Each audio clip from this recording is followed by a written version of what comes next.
सेवा जोहार साथियों, मैं रामराज सिंह और किरा Gondwana hero film production YouTube channel में आप सभी का हार्दिक स्वागत करता हूं। प्राकृतिक शक्ति बड़ा देश जी से कामना करता हूं कि आप सब अच्छे होंगे। तो साथियों, आज हम धर्मांतरण के बारे में बात करेंगे। आदिवासी भारत की प्राचीनतम संस्कृति का प्रतिनिधित्व करती है, जो मुख्य रूप से नदी, पहाड़, जंगलों से जुड़े हुए हैं। हमारा मूल धर्म प्राकृतिक पूजा पर आधारित है। तो साथियों, ऐतिहासिक काल में देखा जाए तो धर्मांतरण एक जटिल समस्या है। इसी के बारे में आज हम सब मिलकर चर्चा करेंगे। तो साथियों, सर्वप्रथम जब आदिवासी यहाँ रहा होगा तो उसका मूल धर्म पहले से ही प्राकृतिक पूजा पर आधारित था। और जब ये विदेशी लोग हमारे यहाँ आए तब से हमारे धर्म में बिल्कुल विच्छेद डालने का काम ये कर रहे हैं। शुरुआत में माना जाए तो जैसे अंग्रेज पुर्तगाल लोग जब आए तो ये हमें शिक्षा, रोजगार और स्वास्थ्य के नाम पर धर्मांतरण कराए होंगे। को देखा जाए तो दो ही धर्म हैं जो कि हम लोगों को ज्यादा ब्रेन वॉश करके अपने धर्म में शामिल करने की कोशिश करते हैं। पहले नंबर पर हिंदू है और दूसरे नंबर पर ईसाई है। तो एक भाई ने कमेंट किया था कि आप हिंदू धर्म पे बनाते हो यार, आदिवासी जो ईसाई बने हैं उन्हें तो आप कुछ नहीं बोलते। तो उनके लिए भी मैं बोलना चाहूंगा यार कि मैं दोनों धर्मों को टारगेट करता हूँ। हम लोग बौद्ध लोग हमको ज्यादा अतिक्रमण नहीं किए हैं, ना जैन किया है, ना सिख किया है और ना ही मुस्लिम किया है। ज्यादा से ज्यादा हमारे लिए खतरनाक ईसाई और हिंदू है। देखा जाए तो ईसाइयों की जनसंख्या हमारे आदिवासी समाज में बढ़ रहा है। ज्यादा से ज्यादातर देखा जाए तो छत्तीसगढ़, उड़ीसा, झारखंड, इन राज्यों में ईसाई धर्मांतरण का ज्यादा बोलबाला है। और ईसाई हम क्यों बनते हैं? मुझे लगता है कि ईसाई धर्म स्वीकार करने के लिए कोई रीजन होगा। मतलब हम एक भाई से हम पूछे थे कि भाई आप लोग धर्म परिवर्तन क्यों किए हो। पूछा हमने कि भाई आप ईसाई कैसे बने। तो बताया कि भाई देखो, हम पहले बहुत बीमार रहते थे, हमारे घर के लोग सब सुखी नहीं रहते थे। और हमने एक दिन हमारे पास एक बाबा का चेला मिला, वो जो पादरी, वो बोलते हैं पादरी फादर। तो उसका चेला मिला और वो बोला कि भाई मैं एक जगह जाता हूँ, बाबा हैं, वो मंत्र जंत्र कुछ करते हैं, काफी परेशान रहते हो, चलो वहाँ चल के देखते हैं, हो सकता है कि आपका इलाज हो जाए।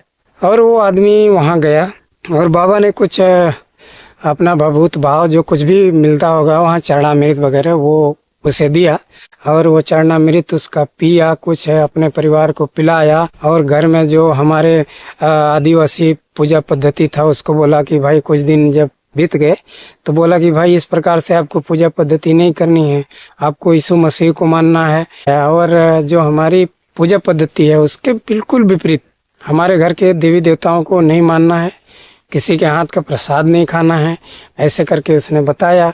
आदिवासी समाज में ये जादू टोना अंधविश्वास जो है, अशिक्षा के कारण, यही जादू टोना की वजह से कुछ लोग तो धर्मांतरण ईसाई धर्म में करते हैं, मुझे यही लगता है।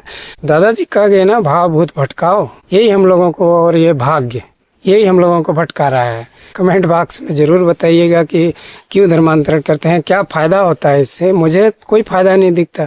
और जब हिंदू धर्मांतरण की जब बात होती है तो हम आदिवासी हिंदू धर्मांतरण तो करते नहीं है। हिंदू धर्मांतरण आदिवासी को हिंदू मजबूरन बनना पड़ेगा। इसका मेन कारण है कि सरकारी रिकॉर्ड से जोड़ा गया है। अगर आप पट्टे के हकदार हैं, कहीं आपकी जमीन जायदाद, जैसे मान लीजिए पट्टा हो रहा है, आधार कार्ड बन रहा है, जाति प्रमाण पत्र बनवा रहे हैं, स्कूल में नाम लिख रहे हैं, तो फॉर्म में जब आप अप्लाई करोगे तो आपको धर्म का कॉलम आएगा, तो आपको तो हिंदू मजबूरन लिखना पड़ेगा। जबकि आपका आदिवासी कॉलम तो है नहीं, रजिस्टर्ड कॉलम अगर जो है तो वही ना लिखना पड़ेगा, तो फिर आपको तो मजबूरन हिंदू बनना पड़ेगा। तो हिंदू तो हम लोग को मजबूरी में बनना पड़ रहा है, और ईसाई तो जादू टोना की वजह से बनना पड़ता है। तो हिंदू धर्म का शुरुआत कैसे हुआ होगा?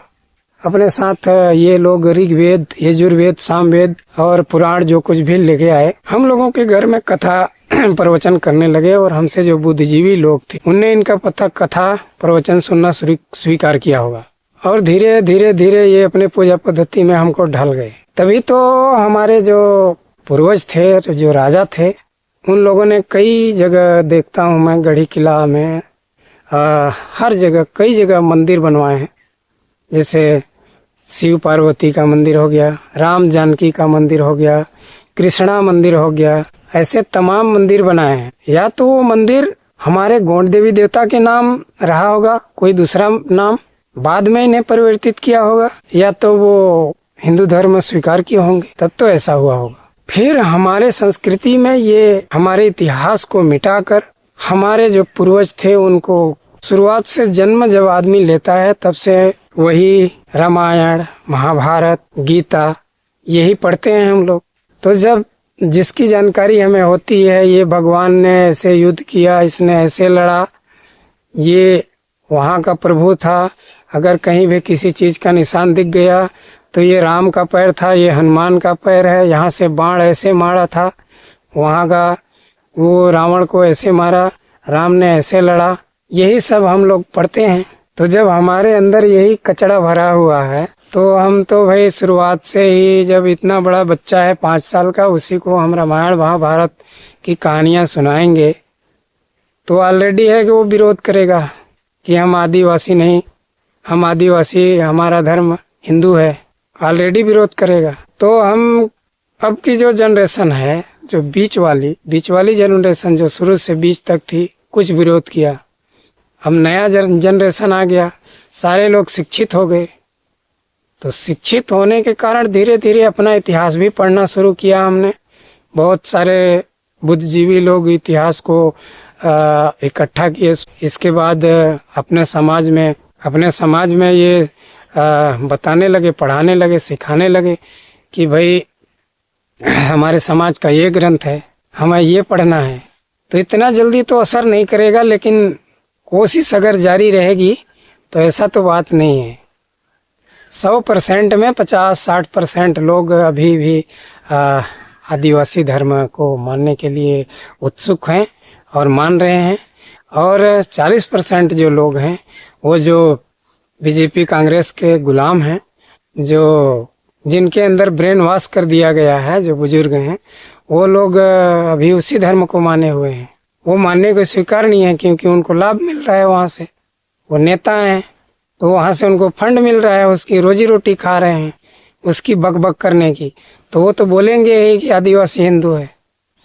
दूसरे धर्म को स्वीकार करने का तो इसमें परिणाम भयानक है, क्योंकि हम अपने रीति रिवाज को भूल जाएंगे और धीरे धीरे करके हमारी संस्कृति नष्ट हो जाएगी, और क्या होगा कि फिर हम कहीं की नहीं रह जाएंगे, धीरे धीरे हमारी संस्कृति नष्ट हो जाएगी। इसका दुष्परिणाम यही है।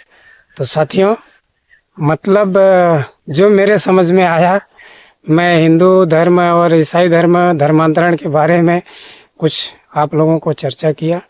तो आप लोग समझ बूझ कर कुछ कमेंट बॉक्स में ज़रूर अपना राय दीजिएगा कि मैं जो कहा वो सत्य है या कुछ गलत है।